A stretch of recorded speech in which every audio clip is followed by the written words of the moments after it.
I don't know where the light switch is. Because it's easy. Yeah. The Indians have them. I'm gullible. I'm gullible. Let me try to share. Oh, yes. But, is it me? I'm in my own way.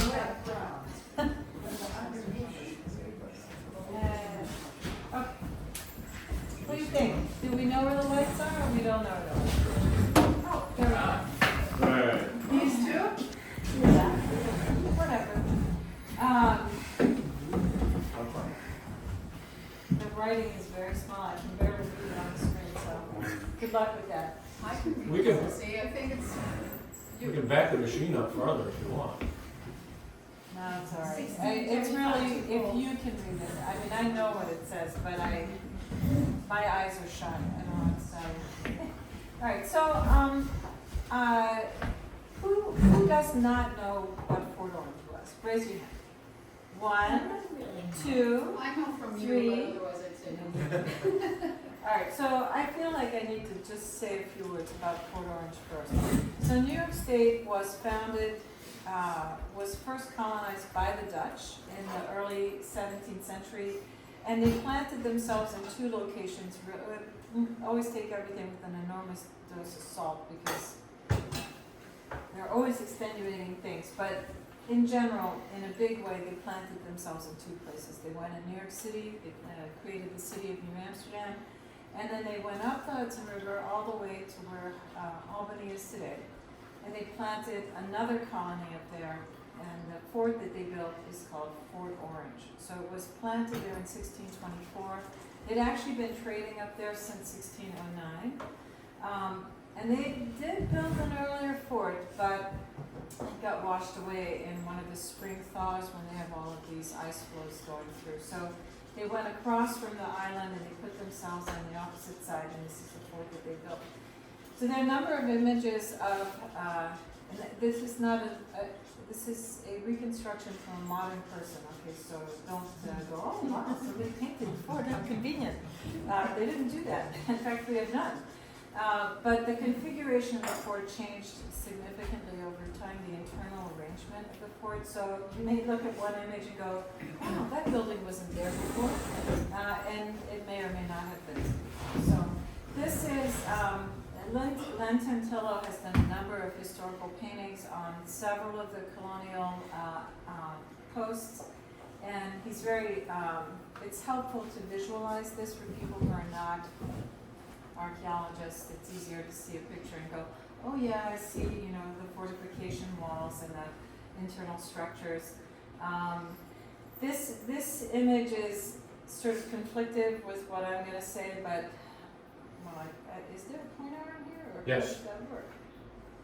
Oh, forget it. Find it? I'll It's right there on just the go. front. How do you do it?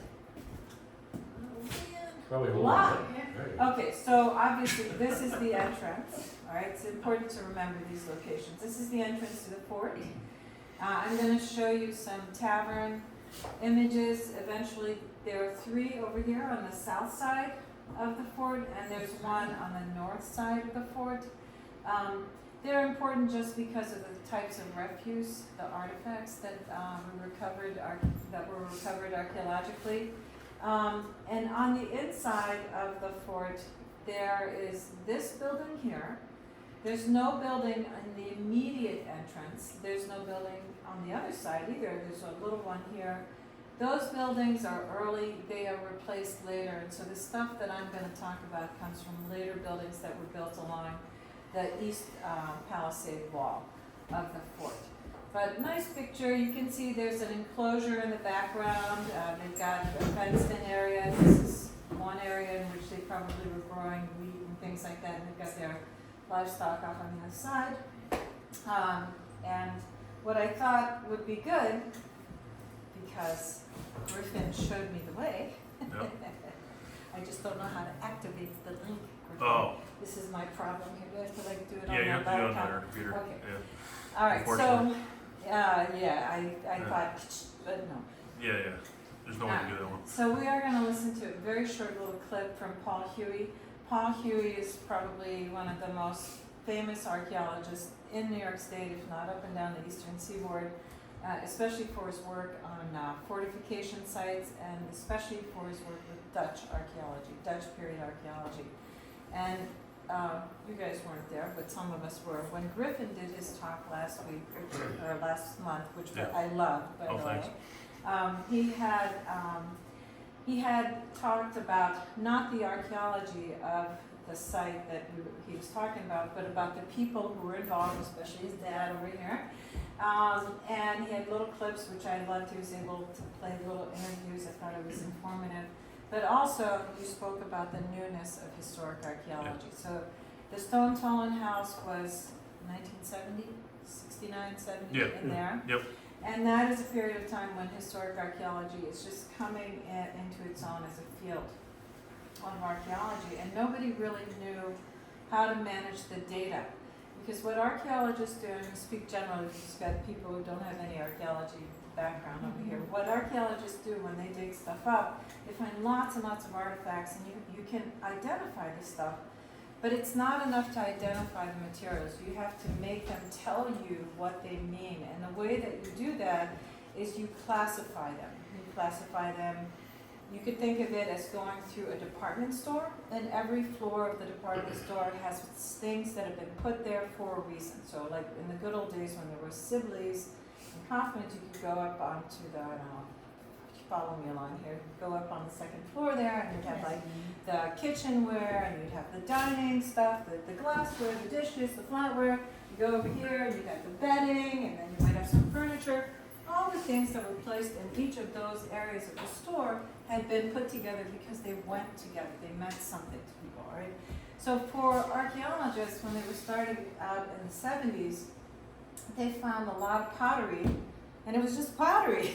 People had to create ways of identifying it. We did look to the English to help us. We had Noel Hume, who was a British historic archaeologist, and he said, these things are 17th century, 18th century, 19th century, that shit, it's from the 20th century. The glasses, the bottles, the types of hammers, all of the artifacts he was able to show us, we could date them.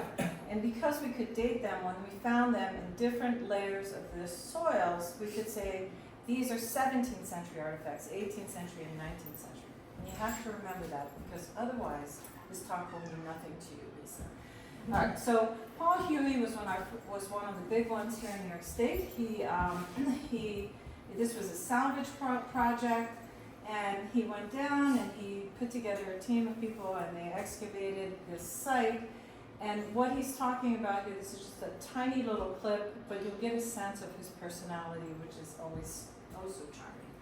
So let's see if control click, right? Yeah, control click. Do you have internet?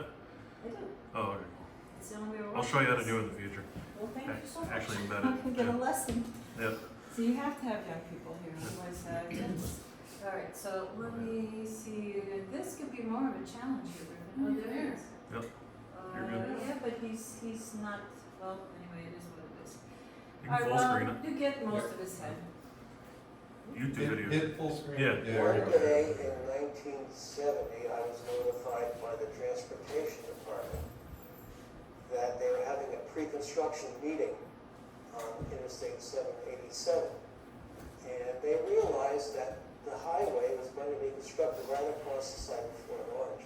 And they agreed that they would contact me before any actual construction began, and they might provide a backhoe or a machine to dig a few test holes. We knew nothing about the Dutch in the 17th century from archaeology.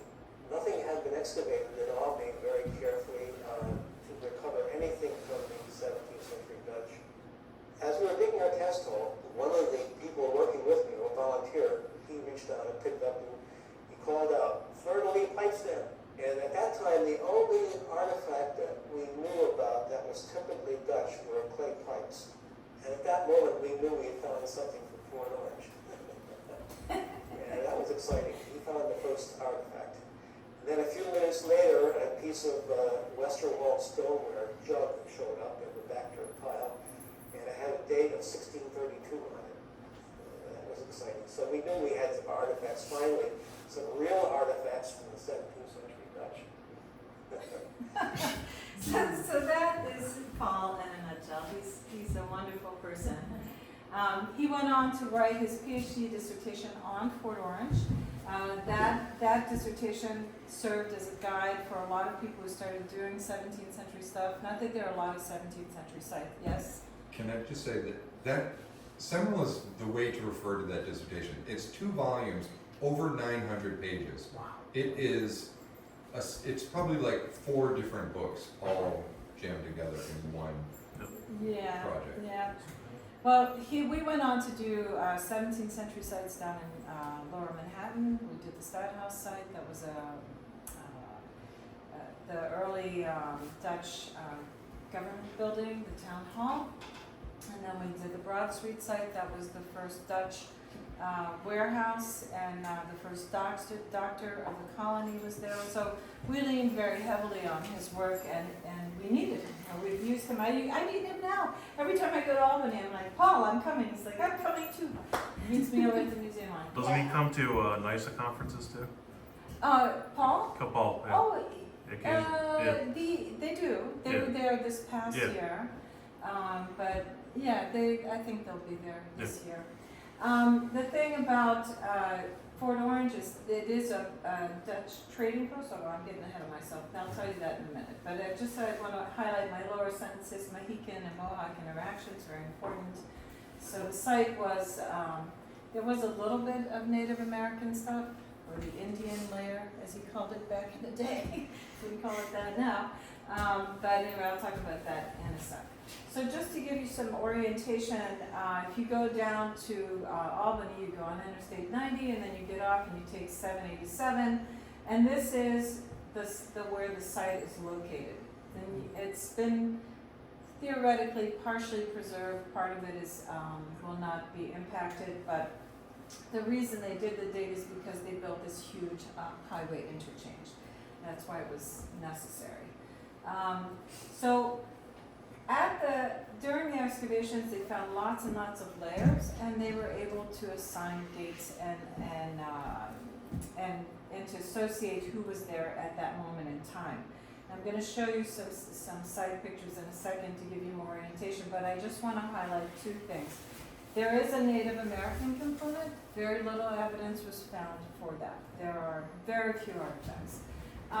Then you have the Dutch period, and the layers are conveniently sealed by a bunch of flood episodes. So that's a very low-lying terrace along the Hudson River, and it was subject to repeated flooding. And the thing about archaeologists, all archaeologists, is we love disasters. We like fires, and we like floods, earthquakes, landslides, anything that you could make a big impact on a site. We want that because it acts as a seal. And we go, oh, wow, this is the flood of 1648. And so we know that that's when this is happening, okay? And so that's what's reflected here. So you have a Dutch occupation period. It goes from 1609 to 1664. Then, if you know your New York State history, the British took over in 1664, and then they sent up a British garrison. It's at the fort, and they're at the fort until 1676. And the lion's share of materials that were recovered from the site date to that slot right there, from the 1609 to 1676. There is later material. I'm going to show you how the site is impacted in a second by other construction, but it's essentially abandoned. By 1676, nothing is happening. It's out in the pasture. And then a man named Simeon DeWitt, he's very famous in New York State. He surveyed all the major cities, laid out a lot of roads in Syracuse, Albany, all over the place. He's the founder of Ithaca. He buys this property and he builds his house on the property. When he dies, that property is sold, and it gets sold to someone who puts up the Fort Orange Hotel. And then I have 1841 here. I think it actually goes to 1848, the hotel. And then the site is essentially left alone, sort of. But for our purposes, it is, all right? It's more complicated, but it's not worth getting into. So to show you how things are over time, in 1639, the fort is located very close to the river's edge, right here. It's always close to the river, except that if you and I went to Albany right now, you would see that it's actually inland, because what people do along city waterfronts is they do a lot of land filling, they correct the alignment, people like straight lines, you know, so they like to make it straight. So what happens over time is that Albany is by itself, and then a town develops over here north, little town. But you can see 1698, so the site has been abandoned by 1698. It's abandoned in 1676. Several years later, it's still sitting on the outskirts of the town. You have a bunch of gardens and farmers here. Albany's over there.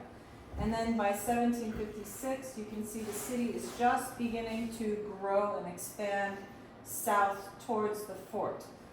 So it is totally unimpacted during that entire time. And get lots and lots of deposition on top of it. You have these flood episodes, you have lots of stuff that seal these deposits. So we don't have to guess, we know what they date to. At the end of the 18th century, here comes Simeon DeWitt, and he does his first survey in 1790.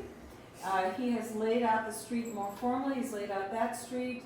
The fort is still visible. We know that, we have journals, we have people who talked about it, we know you can still see the ruins of the fort. And then 4 years later, he has laid out all these new streets, and this is essentially where the fort is, and he buys that and he builds his house. And so when he builds the house, the site begins to be impacted. In 1848, this is the location of Fort Orange here again. You can see there's been development on the west side of the fort. It has totally impacted the fort, right? The only portion that remains is this part down here. 1860s, the railroad goes through, same thing, we have a few railroad pilings in there, but essentially it's this part of the site that remains more or less intact.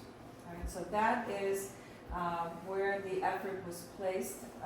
This, let me just say for you, that when archaeologists go and do these complex sites, this is what we do. We document through maps, we try to show all the impacts that have occurred at that location, so that when we go out there, we don't go, oh my gosh, there's an oil tank right here. Who thought of that?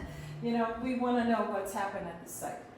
This is an old plan, and I don't know how accurate it is, but what I've done is I've overlaid the area of excavation on top of it.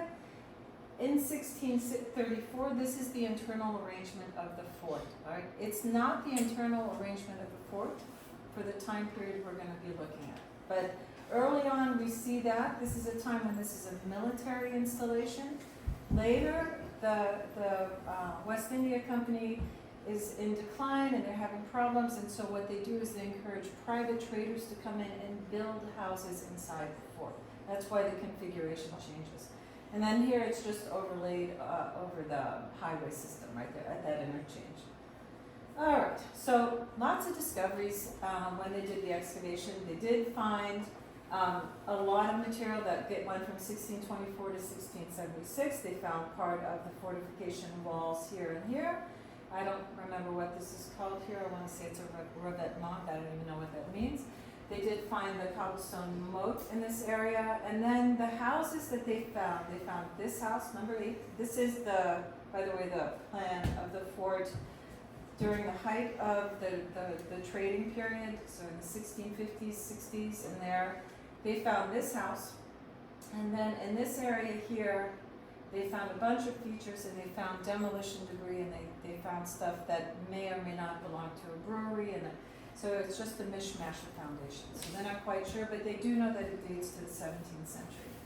And then there were some things that dated to Simeon DeWitt's period and the Fort Orange time period.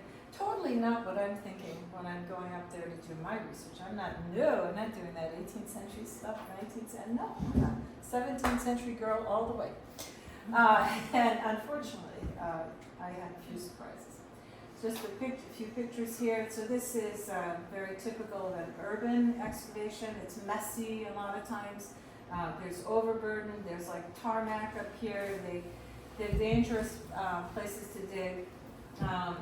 They do lay out squares eventually, and you can see this young man here. I swear, I think he's like I don't know, 10 or 12. A lot of volunteers coming out there, a lot of chaos. We know ourselves when we do our digs, and sometimes it can be a lot of chaos. But here on the right, what you're looking at, this is demolition debris from inside one of the cellars of the houses I just showed you. So very excellent control in some areas, not so much in other areas. This is the Westerwald jug. We've got a beautiful stoneware jug that Paul was talking about. This is part of a gun, a beautiful Delft bull. This down here are these lead bale seals. They are attached to bolts of cloth. That's one of the prime trading items that the Dutch had. Oftentimes they're stamped telling us what city in Holland the cloth came from. And this is a Romer glass right here. It's the bottom of the glass, and you're going to see more of those in a sec. All right, so I'm just showing you these to sort of put you in the mood for the 17th century, because unfortunately I'm going to have to let you down a little bit shortly with some other stuff. But there is stuff from the 17th century. These are some of these Dutch pipes that he was talking about. A fork, a knife. These are a pair of scissors and a copper alloy plate. Yep. All right, so a little refresher here about the Dutch. When they came, they were very different from the British. They came to trade. They didn't come to like set up farms and like stay forever and ever. If you are a Star Trek fan, you could think of them as the Ferengi. They are all about trade, and so they. This Mark, I think, where are you? You are. Is this the bead you were thinking of right there? It's. I don't think it's from the site, but it's No. sort of like that. No. Just, no. So when they were trading with the Indians, they used they had a lot of things that they wanted. They wanted the metal, they wanted the guns, they wanted they wanted the cloth that the Europeans had. They wanted a lot of our finished products. A lot of them they converted to their own use. They would take the kettles and cut them up to make arrowheads, to make tinkling bells and things like that. They had a form of currency. They used wampum. If you've ever seen a wampum belt, there are lots of uses of wampum, but strings of these beads were used. They had a set value, and they would use them for exchanging things as well. And I should point out, people had very little money, so the wampum was a convenient replacement. All right, so my interest at the moment in Fort Orange is on two types of materials. One is bone tools. I've already analyzed the faunal remains from this site. I've written about it. It's been published in a number of different places. But lately, as I talked to you 2 years ago, I told you about this bone tool research I've been doing, and I feel that that's a very strong indicator of the presence of Africans and African Americans in North America. So just a little visual reminder here. These are some of the bone tools from Fort Orange. And I threw this up here just to give you a sense of where my bone tools are located at the moment. So I'm in the middle of research, I'm not at the end of research. I haven't finished going back through the collection to find all the bone tools. And now, because I've taken a left turn somewhere into napped glass, I'm only partially done with that. But I wanted to show you this because there's a lot of overlap with the glass I'm going to show you in a minute. This house right here, number 5, we know who was in the house. It starts off with Stats, Van Twiller, and then Van Rensselaer. And all three of them, we know for a fact they had slaves. That is a fact. Oh, shoot, I keep doing that, wrong button. This house, number 8, we know who was there. I'll talk about this guy in a minute. His name is Van Doesburg. I don't know if he had slaves. I'm assuming he did. He's very wealthy, trader, very, very successful. All right, so there's a lot of literature that tells us about Africans at the fort.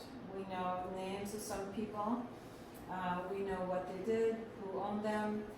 For the first, I don't know how many years, I want to say the first 60 years of the WIC, they had what they called corporate slavery. So that means all the slaves in the colony were owned by the Dutch West India Company, which was this military occupation. And that's why here it says Jan Rodriguez came with Henry Hudson. This guy, I would love to know more about him. He goes up the Hudson with Hudson, and He stays. Henry Hudson leaves him there, and a year later they come back and he's still there. He figured it out all by himself. This guy, another one of these people was up at the fort, Jan de Neger, also up there. Tobias, very famous because he was caught with Vanden Bogart having sex. Some people say this is the first case of sexual discrimination against two gay men. And then you have a bunch of others. Eventually, the Wick says, oh, okay, private people can own slaves, and that's how we end up knowing that those three traders, I showed you Stats and Ben Rensselaer and the other guy, Ben Twiller, they, by the time they're in that house, they're allowed to own slaves. So we know that they're associated with them. We also know that there were free Africans at Fort Orange, up in that town. And we know that because there's a record of a gunpowder explosion taking place at the fort. This is a gunpowder explosion in the Netherlands, but nobody painted one in Fort Orange. I just made a little substitute here. But it records that 2 free African fur traders died in the explosion. So there are lots and lots of lines of evidence that tell us that they're there. And so to explain a little bit to Lisa and Kathy and Kitty, the reason that's significant is because when historic archaeologists started doing what they do, they focused only on white men. That was our main focus.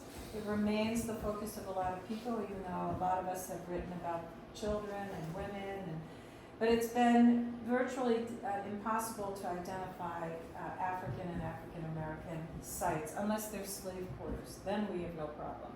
So this work that I'm doing is I'm trying to develop a methodology for other archaeologists to be able to go into their sites and go, oh look, here's some artifacts like this. There are those. That's a signal that in fact there are maybe enslaved, maybe free blacks at that site. And that's why I'm doing this. I'm not doing it because I've got all the time in the world, but I have a goal. What surprised me in my glass research is that I actually ended up looking at a lot of late 18th, 19th century glass, unfortunately, and that's when I realized, you've got these blinders on, you gotta wake up a little bit. So I threw this in because it turns out that Simeon DeWitt he had slaves, and then in New York State, it's very late when people start to be free, essentially. By 1714, there are 113 slaves in the city of Albany. I don't know how many free blacks are in the city. In 1800, 48% of all households in New York State, that's 1 out of every 2 households had at least 1 slave. So we have the highest number of enslaved people in the United States as a state. So that means the odds are very great that any property that you dig on that predates the Civil War, there's going to be somebody there, either a free or an enslaved person. And that's why this research is so important, because we haven't found them. We haven't been looking for them. They're going to look now. We know some things about how to find them. So this stuff right here was collected out of a shrine at the Broad Street site down in New York City.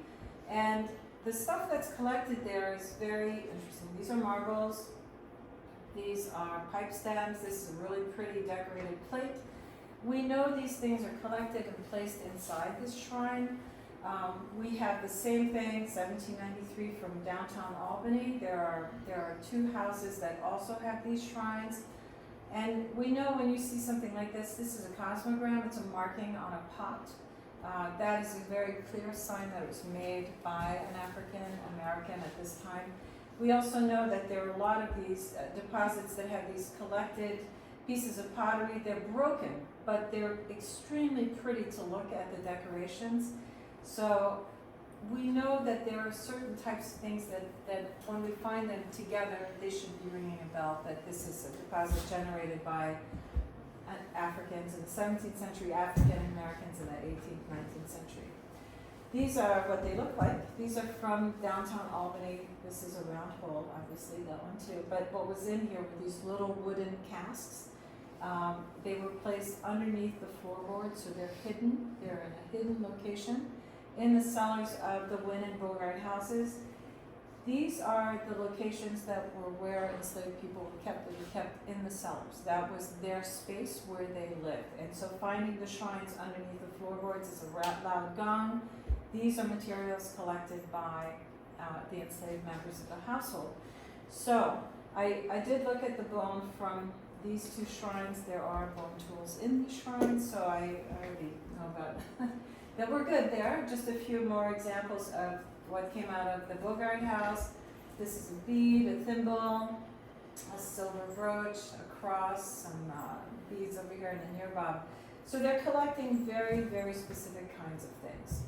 All right, so here I am. I'm at the museum one day, and I said to Paul here, why don't you meet me and we'll just poke around in the Fort Orange boxes and we'll look and see if we can find any glass. And he was game, and so I'll show you what we found in a second. But since we did find something, it launched me down this new path of more stuff to look for.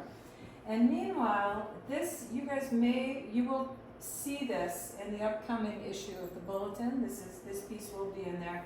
This was found by Ed Curtin about 2-3 years ago at the Hempel site, which is in the Albany district. And right here, those markings are deliberate flaking off of the edge of this. Let me identify with the object. This is the spout of a wine bottle, and this is its neck. So it's been vertically bisected, and then it's been napped along the edge. And then Ed sent me this picture a few weeks ago. It's been napped along this edge again. And this I found when I went through Ann Morton's collection from the Riverley site, which was the site that launched me down that bone tool research, or down my very large rabbit hole, you might say. But this is a core. It's had pieces that have been removed all the way around. This you're going to see is a piece very similar from Fort Orange in a second. This is the piece that Paul and I found, literally the second bag. We're like, wow, look at that! and here, this is again, it's been deliberately napped along that edge. So I thought, all right, well, what to do? I talked to Mike Lucas, who's the director of the historic division at the museum, and I said, I want to look at the glass. How big do you think it is? And I'm going, please don't be very large. I was like, well, it's 5 boxes. I'm like, okay, that's not bad. All right, I can do it. I can handle it. And he was very nice. He sent me the database of all the artifacts from Fort Orange. Gosh, it doesn't get any better than that. I'm like, wow, this is fabulous stuff. I could waste my whole life on this.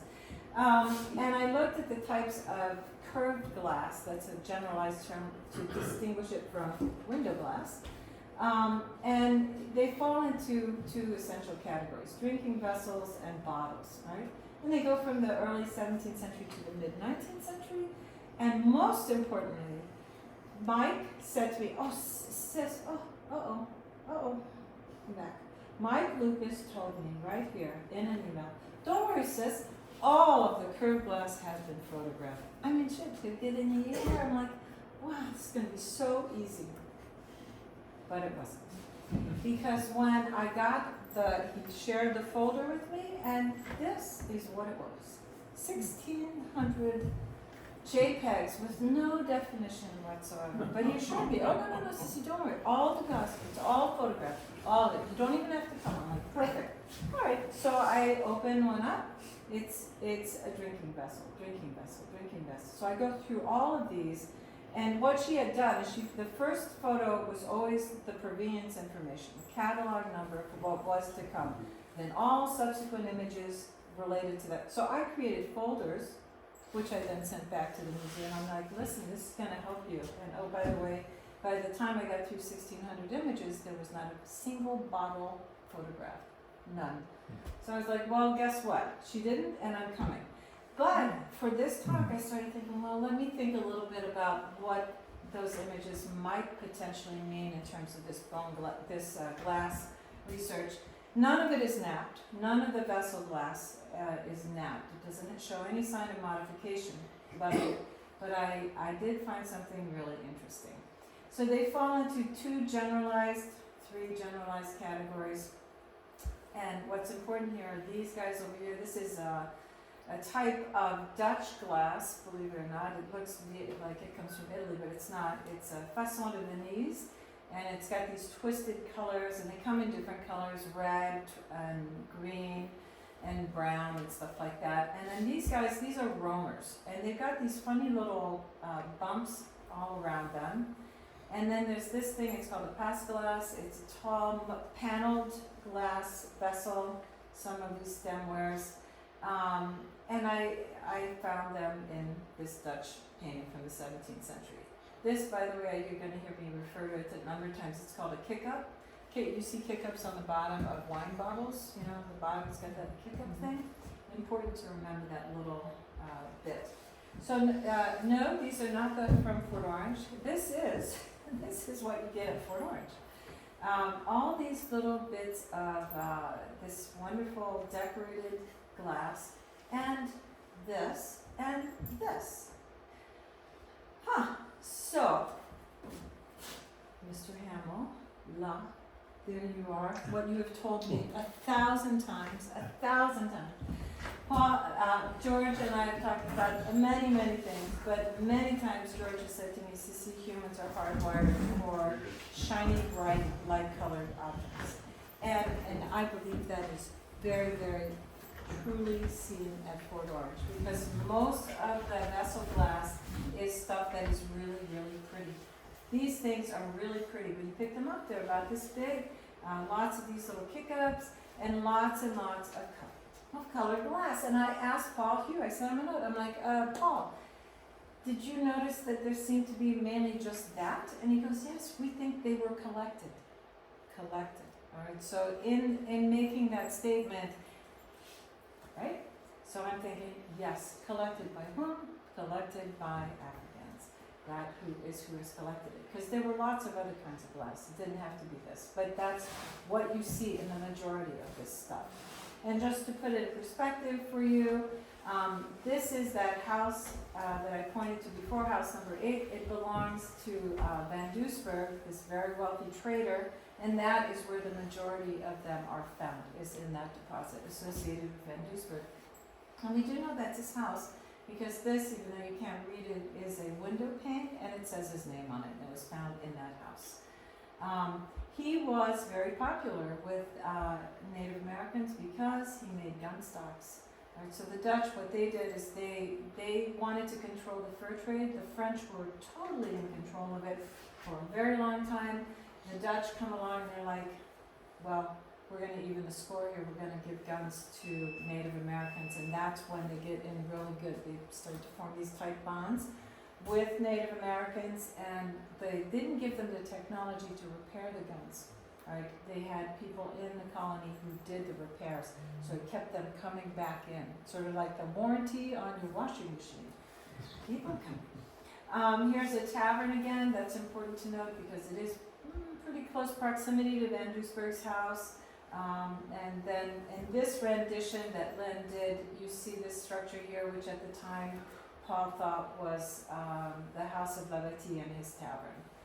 All right, so on to the uglier stuff, because I'm an ugly girl. I like ugly things more than I like pretty things. And I wanted to focus on the bottle glass. I figured that's where the napping would be found. This is the piece we found that day. This is a kick-up of a 17th century wine bottle. Alright, so you can't see, but inside there is the hump, and what they've done is they've napped it to use as a scraper. And so there are a lot of vessels there. There are 380. It may not sound like a lot. It's not like you go to a bag and it's a full bottle. It's crushed up pieces of glass. So you open a bag, it takes time to go through the sherds. But my first thought when I went was I would just go from the very first catalog number on down the line.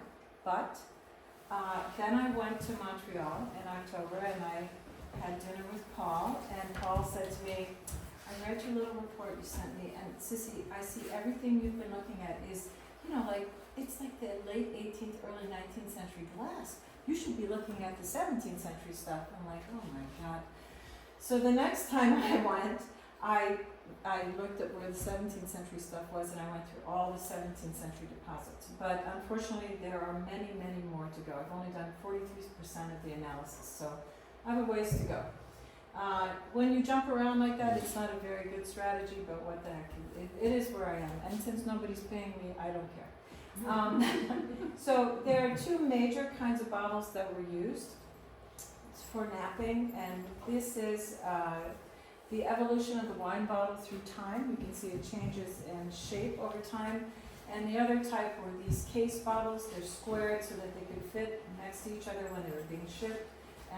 It's very classic for the Dutch to put gin in the case bottles. So when I look at the dates of things that I do have, most of the bottle fragments that are napped from the 17th century are these gin bottles or the case bottles.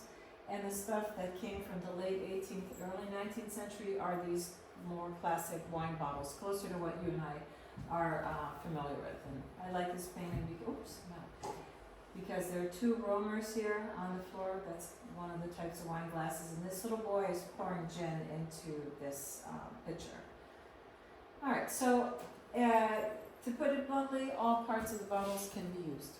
There's no rhyme or reason to what part of the bottle is going to be used. Depending on the thickness of the glass, you get a thicker tool, and obviously when it's thinner, you get a thinner one. At this stage, I haven't really done very much with the analysis of the tools themselves. I'm just trying to find them at the moment. But I wanted to just show you, in case you're wondering, how does this work? These are tools that people use for breaking off pieces of glass. But the thing about glass, I think people are like, well, how would they have made those tools? It's really simple to manipulate glass into tools. All you need is the application of heat. So this is another short video. I'm just going to show you a really silly thing. A guy showing you what to do if you too want to nap or work glass. విద్యార్థులు ఈరోజు మనం ఒక glass బాటిల్ని ఈజీగా ఎలా cut చేయాలో చూద్దాం. He's not speaking English. ముందుగా ఏం చేద్దామంటే ఒక కాటన్ థ్రెడ్ ని తీసుకుందాం. ఎక్కడైతే కట్ చేయాలో ఆ ప్రాంతంలో మనము I'll just take the sound off. But he's just showing you, there are thousands of these videos. You can wrap string around it, you pour some alcohol or oil, anything that's flammable.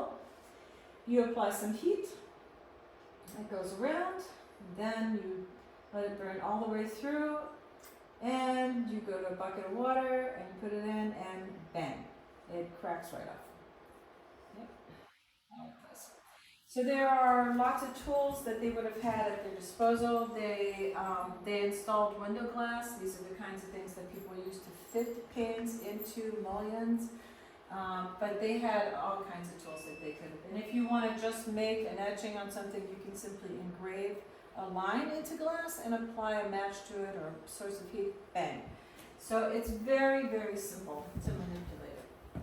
So if I were gonna, when I started thinking about what do I have, I know that I have cores.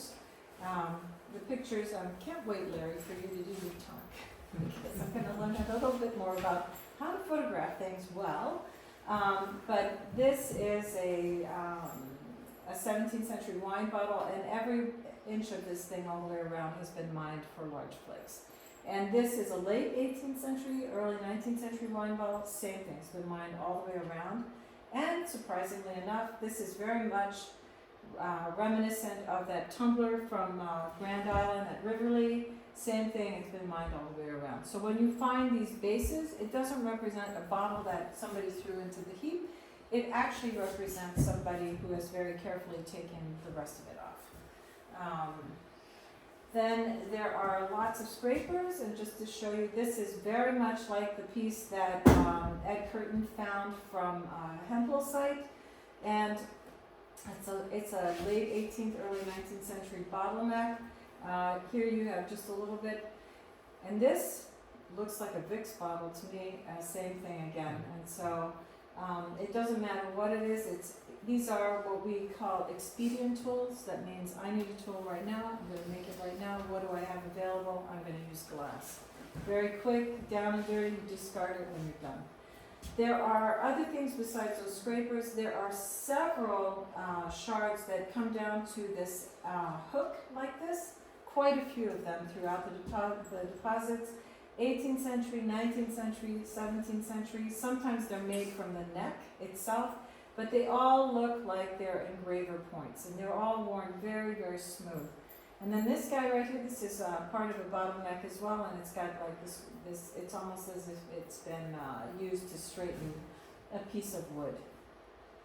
And these are some of the case bottles. They're much thinner, but again, this is napped all the way up the edge there. This one is napped along there. Here's another one of these hook things. This is obviously from a neck, and again, like that. So I'm not sure how the classification is gonna end up on this, but at any rate, there are quite a few, and I'm thinking it's gonna be good. So I threw this up here to show you that there are these taverns that are on the outsides of the fort, and my guess is that people who had those taverns probably also had enslaved people working for them. So to show you how these things fall out, unfortunately I'm not done. If I was done, I could actually make a meaningful statement, but I think there might be meaning here anyway. On these three slides that are coming up, there, each one shows you where the workbone tools are concentrated at the site that I've found so far. So they're all concentrated near the entrance and to the left and to the right of the entrance. There are, this is not the number of bone tools, by the way. These are the numbers of unmodified bottles that I've looked at. Right? So I've looked at all these bottles. These are the counts for the ones that are not modified. But I wanted to show you in relation to the worked bone. These are the number of worked shards that I have found, and they are concentrated in and around the Van Doesburg house, just like the pretty glass is concentrated in those areas. So I think that definitely there's significance over there. However, everything is subject to change, because this is what I have left to do. These are the number of bottles that I have to go through and look for to see if they show any signs of napping. And so the lion's share is, unfortunately, right here at the entrance, which is where my concentration of workbone tools are. So the next time I go there, I don't know if I'll finish, but at some point I will finish. Can't say. All right, so what does it tell me? It tells me that there is napped glass. It does appear in the 17th century deposits, and it also appears in the end of the 18th, early 19th century.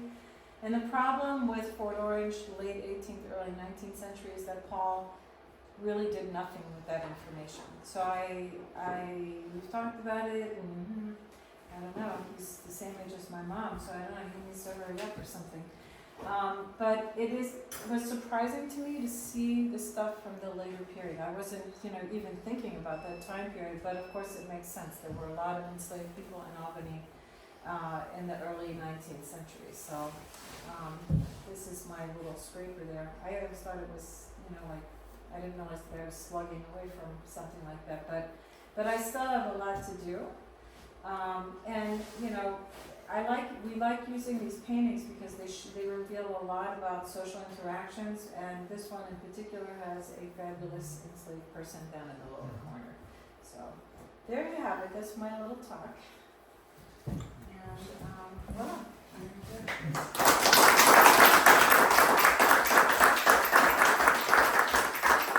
Sissy, I have a question. Yeah. Remember that slide that showed the old fort plan over top of the expressway? yeah, Is the fort then very. everything? So when you go and look for things, you're pointing to where you're looking, but it's buried, so I don't get Well, it. they excavated the fort. Right, Right. but now And it's then at buried. the end of the excavation, they built the highway exchange there. And so because it's a protected site, they put in a lot of fill on top of it. I think that's right. If I'm saying something wrong, you tell me. Well, that's what I heard, That's that what- they basically, they covered over everything with gravel and more or less protected it so that, Yeah. any future work would not disturb. But it's that little section that you saw, remarkably with all of the development that Sissy described on the Albany waterfront, from transportation, shipping, trains, a church basement, I think a gas station too at one point. Oh yeah, there's a You huge know, oil all of tank that, on the yet site. There was still that slice of the fort that was left intact going all the way back.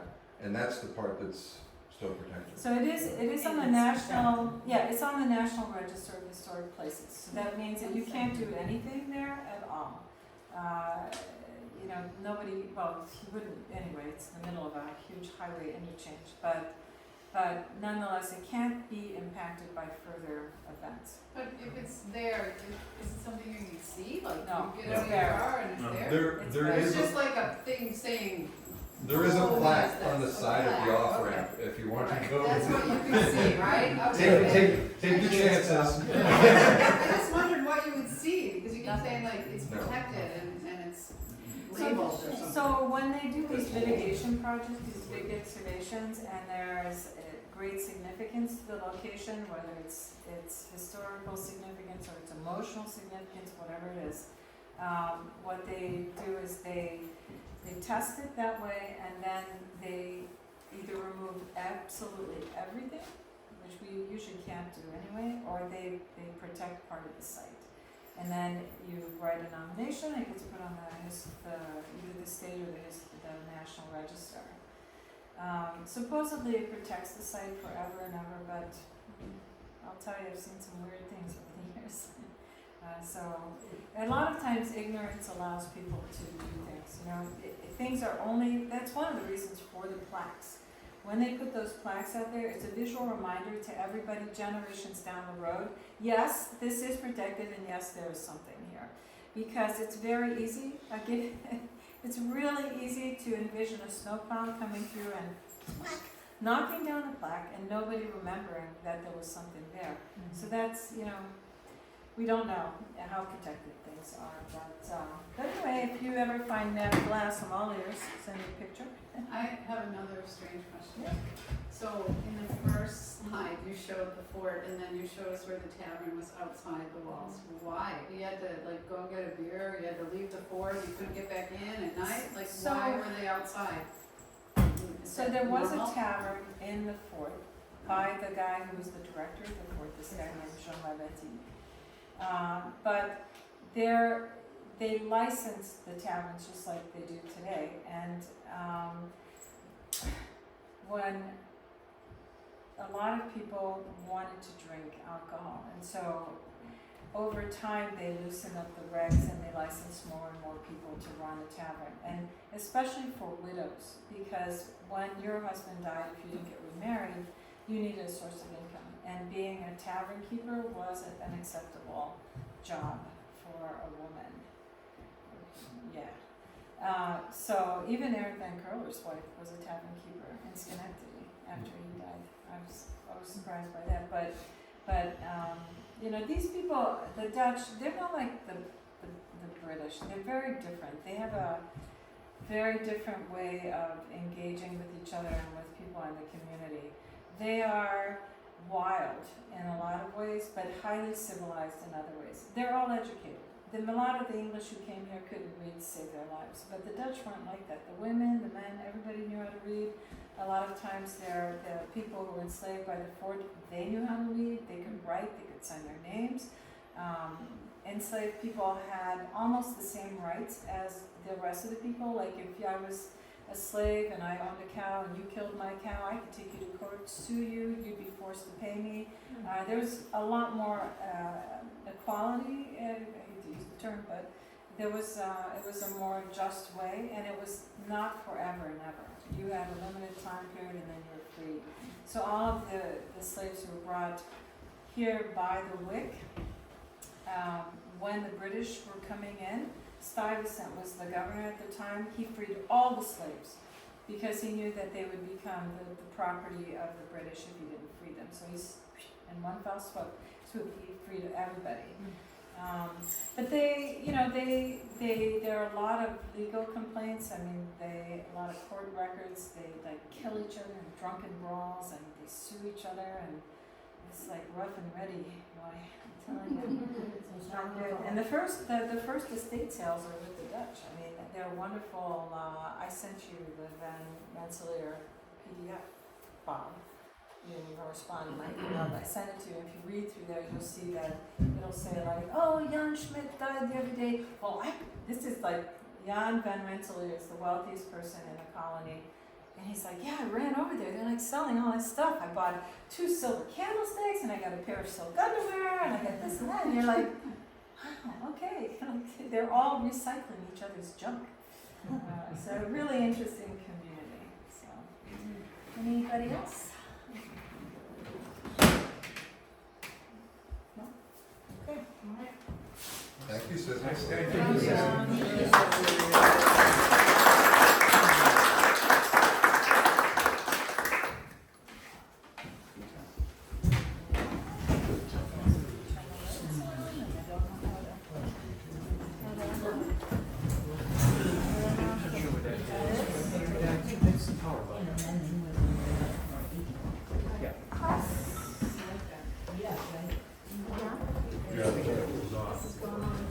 Oh, pick another one. Yeah, there you go. This is delicious.